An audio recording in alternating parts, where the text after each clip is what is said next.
What I've learned really is that the form and the architecture, so to speak, of both the invisible and the visible technology in our worlds guide us in a way that helps us cradle communities and cradle our missions, or on the other end of the spectrum can actually harm communities and our missions. Having gone from actually doing art to trying to support art, and then at the end trying to change the way the systems that are invisible and underlie and guide society work for art and for people and communities. And when I went to Heron Foundation, what happened there was that we realized, and Heron had been doing this long before I came, that if you think of philanthropy, in the case of a charitable foundation, that's the business. If you think of that as marginal to society as opposed to integrated into the fabric of society, you're going to fail. And Heron's remit was helping people and communities help themselves out of poverty. Well, you can't do that on the margin. You have to start looking into the systems in society that actually create poverty or alleviate poverty, and the ways in which a foundation can become an investor not only on the margin, but in the essence of what an economy can do. The way government provides should not be palliative and after the fact.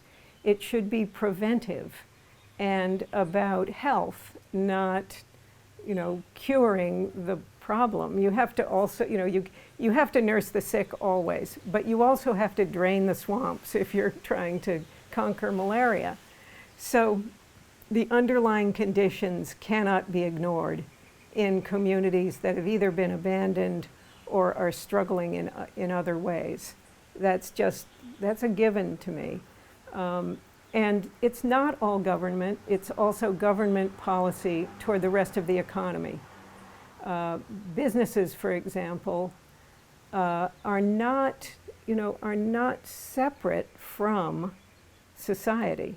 They depend on society, and they need to contribute to society in the way they employ people, in the way they do business, and so it's, again, this integrative philosophy where it's not okay for a business or for a government to say, well, we'll just operate the way we need to operate to make as much money as we possibly can, and then we'll kind of clean up the mess afterward by making some small grants. That we can't have that kind of succession philanthropy or succession government. We have to be treating tomorrow's problem today, or we're just not going to make it. And for organizations, as far as culture is concerned, I think people need gathering places. They have since the beginning of time, and gathering places will happen in communities no matter where and how they are.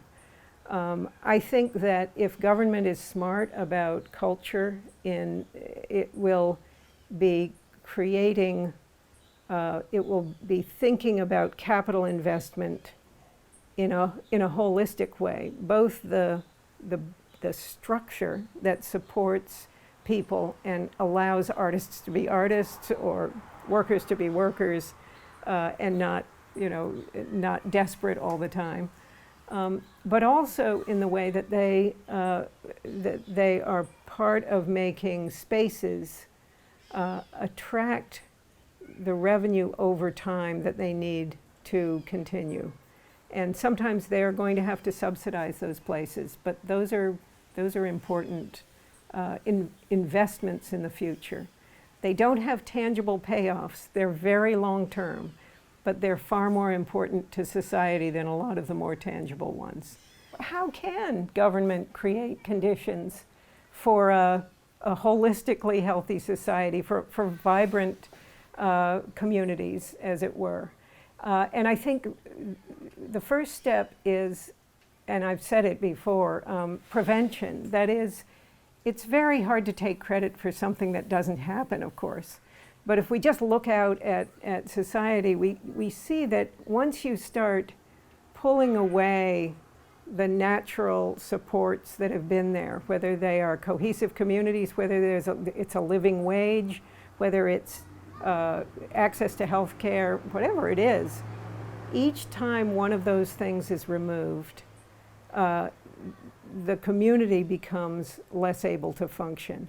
And I think that governments should be looking for ways to, first of all, bolster their own functioning of the community, the good, the good immune system, as it were. And then beyond that, I think it's time for us to redo a lot of the invisible systems, the invisible architecture, as it were, in society. And I know this is going to sound ridiculous, but the way we account, the way we regulate, all of those things actually silently advantage income inequality, advantage bigness over relative smallness, a variety of other things that I think tend to lay waste to the ecosystems of society. The final thing governments might do is to think in terms of smaller, think smaller. Or I guess the old saying back in the 70s was think globally, act locally. I think that systems have become too big. Banks are too big to be safe for anybody. And there are a variety of other systems that will go through spectacular failure unless they are in smaller pieces, where there's going to be failure in a system, but at least the small piece will fail gently, as it were, and not catastrophically, as the big systems that are now at play do. The most successful cities are both and cities, of course, in my view. They have a series of almost small villages, and then they have together some large venues. But as you know, if you go back to the day, I would pick Jane Jacobs any day over Le Corbusier as someone who is talking about an integrative community, an integrated world, where there's all sorts of different things happening. There are people on the streets, people are watching the street, and so on.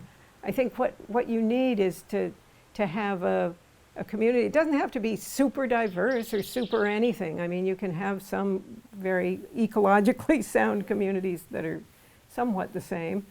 But what has to happen is there has to be kind of a trust and an everyday interaction with other people, and especially people you don't agree with. I think I would add that, or who are quite different from you.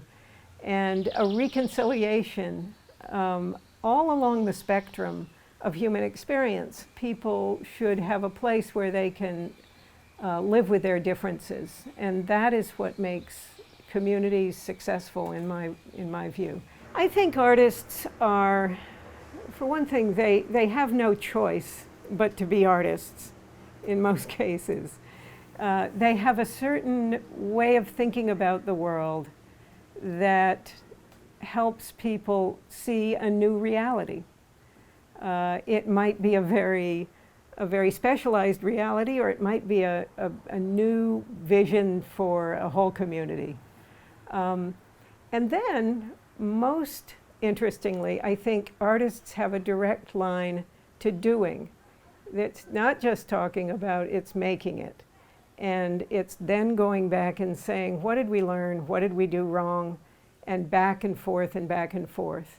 And you have only to be in a rehearsal process for any of the arts to understand that that discipline is fundamental. It is a sense of what is all this all about anyway?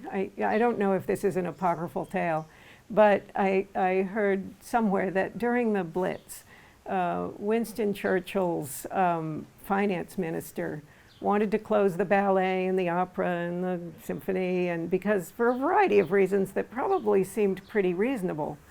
And Churchill replied, well, we aren't going to do that. What do you think we're fighting for anyway? And I think if you apply that to our society today, we have to say to ourselves, what is it that makes life wonderful and worth living and interesting, and how do we look to the future? And artists are actually the ones who are doing the long-term basic research for the future, along with some scientists and some mathematicians and others. And if we aren't investing in that vision, that long-term vision, we're not going anywhere. We are stuck. For all communities, artists and non-artists, we need to have a strong set of preventive services, as it were, infrastructure, if you want to call it that. It is not acceptable for children to go hungry. It is not acceptable for people to not have health care. It's not acceptable for any of those things to exist. And so culture ministers, as well as ministers in other areas of government, have to focus on the welfare of people, number one. And I think that in this country that has not been kept well. This is in the United States. We haven't been paying attention as we should to that. Because if we've got a strong base of that, then a lot of kinds of things can prosper. And without it, of course, we won't prosper very long. I would say the second thing is to try to find ways to descale giantism in the economy, or rescale or find appropriate scale. Because right now, for example, financial institutions are too big. Government favors large enterprise over small. And that counts a lot of people out, including artists. Artists are entrepreneurs.